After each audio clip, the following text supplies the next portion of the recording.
This is Autoline Daily, the show dedicated to enthusiasts of the global automotive industry.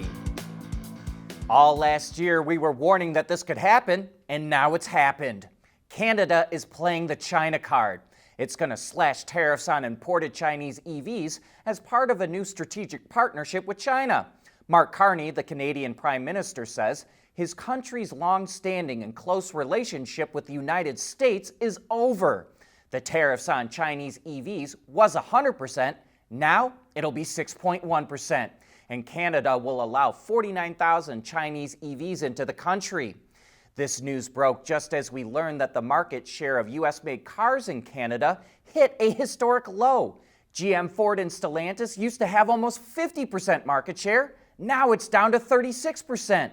Many Canadians are mad at President Trump for announcements like he wants to make Canada the 51st state and with all the tariffs he slapped on Canadian products. So they're avoiding American products and even avoiding travel to the U.S. And it's stunning to see that it was American policy that pushed its number one trading partner and ally into the arms of the Chinese. China is cracking down on its auto industry. The country's Ministry of Industry and Information Technology met with the heads of 17 automakers this week and warned that they face severe penalties if the price war continues. The government has previously warned the industry over cutting prices, but companies continue to do so because of overcapacity issues and slowing sales. China is now warning automakers that it will step up investigations into production costs and price monitoring. China also introduced new rules to prevent old car batteries from being recycled illegally. There's a growing number of uncertified shops in the country, leading to environmental and worker safety concerns. China expects 1 million tons of car batteries to be recycled by 2030, so it's setting up a system to track batteries, which starts in April. Companies that break the rules will face fines of more than $7,000, or they could have their business licenses revoked. Stellantis is axing a couple of vehicles in the U.S. The Dodge Hornet is officially discontinued.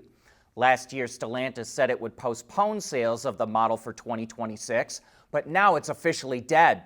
That's because it faces tariffs since it's built in Italy along with its sister model, the Alfa Romeo Tonale. The Hornet, which debuted in 2023, also wasn't a big seller. Just over 20,000 units were sold in 2024, its first full year on the market, and last year that dropped to fewer than 10,000 because of abbreviated production schedules. Stellantis is also canceling plans to bring the Jeep Renegade EV to the U.S. market. In 2024, former CEO Carlos Tavares said the $25,000 model would be coming to the U.S., quote, very soon. It was going to be based on the same platform as the Citroën EC3. But new CEO Antonio Filosa told reporters at the Detroit Auto Show this week that it won't be bringing the Renegade EV to the market. The company says the decision is based on, quote, shifting customer demand, along with the elimination of the $7,500 federal EV tax credit. The automotive and industrial sectors are undergoing a historic transformation. Electrification, digitalization, supply chain reinvention, regulatory shifts. The pace is accelerating and the pressure to adapt is real. This is not a time for hesitation. It's a time for bold decisions, backed by fast, effective execution. You need a partner who understands complexity, from factory floors to boardrooms, and delivers measurable results.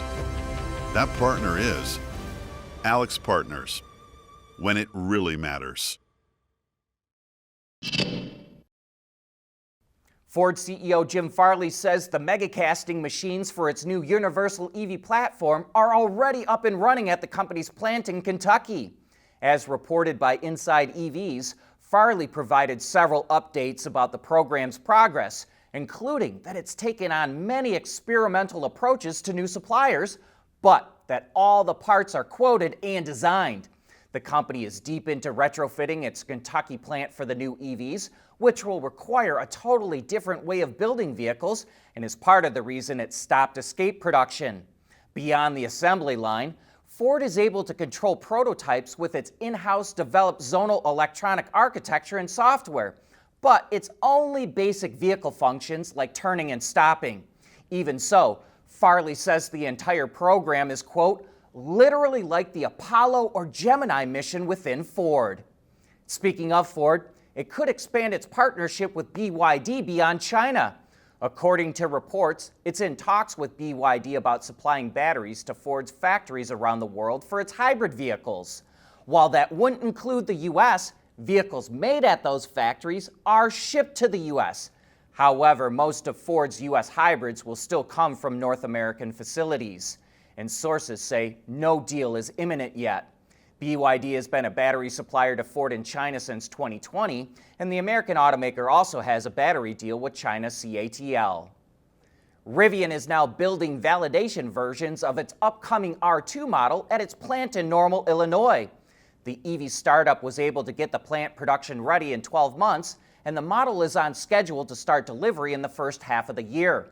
Rivian will take one of the validation R2s on a road trip along Route 66, its first real-world drive, and it will document the journey on Instagram if you want to follow along.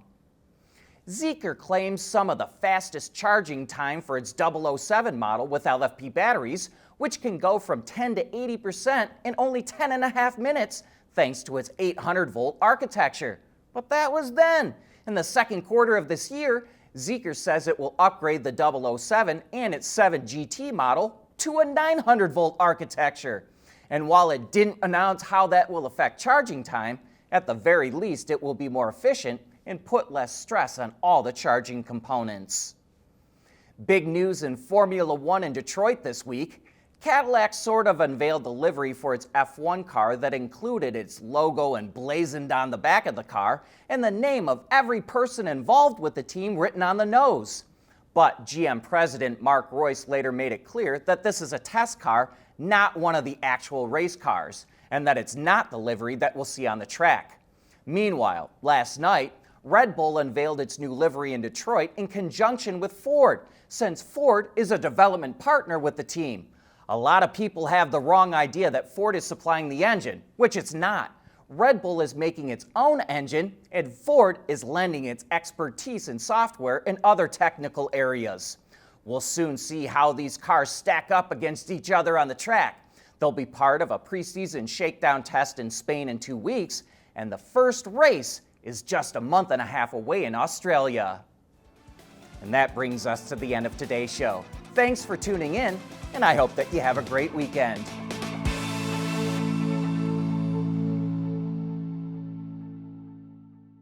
Autoline Daily is brought to you by Alex Partners, when it really matters. CSP, the Composites Solution Partner. Intrepid Control Systems, over-the-air engineering, boost your game. And thanks to the following YouTube and Patreon members.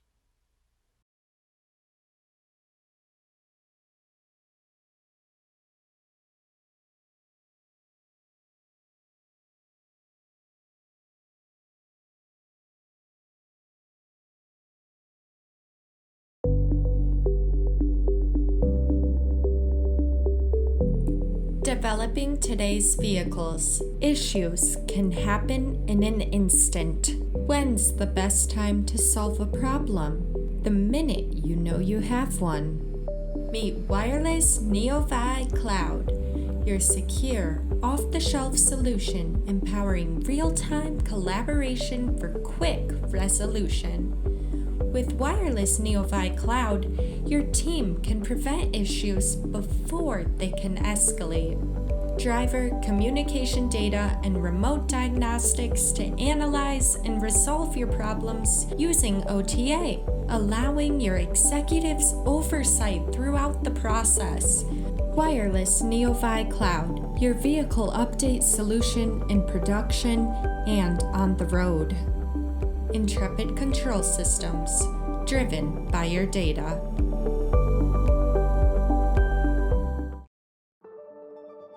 At CSP, we work with OEM engineers across the country on their journeys to lighter, safer, and more eco-friendly vehicles.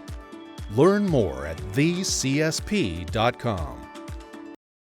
Ward's is the industry leader for news, data, and analysis. That's why companies across the globe subscribe to our premium service, maybe even your own. Log in for subscriber access now. Check your company's intranet for details and rely on wardsauto.com to keep you informed.